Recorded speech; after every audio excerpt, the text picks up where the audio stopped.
हे guys, hello everyone, नमस्कार मंडळी, welcome back to my channel. आज आपण आलो आहोत पुणे शहराच्या मध्यवर्ती भागात शनिवार वाडाच्या जवळ आणि आज आपण एक्सप्लोर करणार आहोत श्री छत्रपती शिवाजी महाराजांच्या बालपणाशी संबंधित असणारी एक अत्यंत ऐतिहासिक वास्तू। ही अत्यंत ऐतिहासिक वास्तू लाल महाल नावाने प्रसिद्ध आहे। खरं तर मूळ लाल महाल काळाच्या ओघात नष्ट झाला। त्यानंतर पुणे महानगरपालिकेने 1988 मध्ये मूळ लाल महालाच्या जागेवर ही नवीन वास्तू बांधली।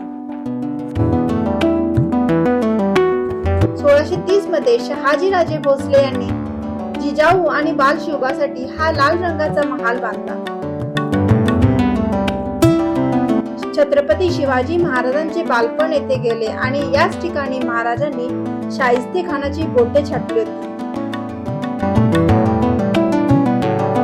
छत्रपती शिवाजी महाराजांनी त्यांचे बालपण येथे व्यतीत केले आणि स्वराज्याचे पहिले धडे जिजामाताकडून येथेच घेतले। इतिहासातील अतिशय दुर्मिळ असा पराक्रम छत्रपती शिवाजी महाराजांनी या लाल महालात केला, याची साक्ष होऊन ही वास्तू अभिमानाने उभी आहे। लाल महालापासून बाहेर आल्यानंतर इथे जवळच आपल्याला श्रीमंत पेशवे गणेश मंदिर पाहायला मिळते। या मंदिराचा संबंध पेशवी काळाशी जोडला जातो। पुणे हे पेशव्यांची राजधानी होती। त्याच काळात अनेक मंदिरे, वाडे आणि वास्तू बांधल्या गेल्या। त्याच काळातील श्रद्धा आणि संस्कृतीची आठवण आजही हे मंदिर करून देतं। गणपती बाप्पांवर पेशव्यांची खूप श्रद्धा होती। कोणताही शुभ कार्य सुरू करण्यापूर्वी गणपतीचं पूजन केलं जायचं।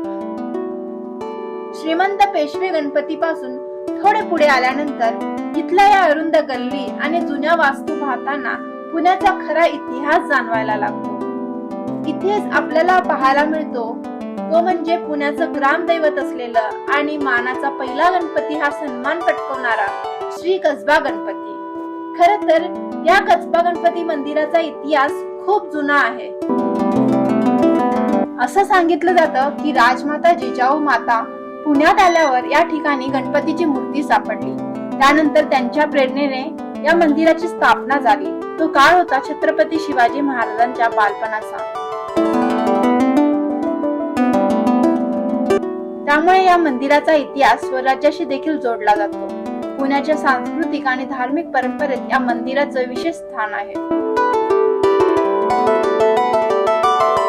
अशाच प्रकारे नवनवीन जागेविषयी माहिती मिळवण्यासाठी चॅनलला सबस्क्राईब करायला विसरू नका।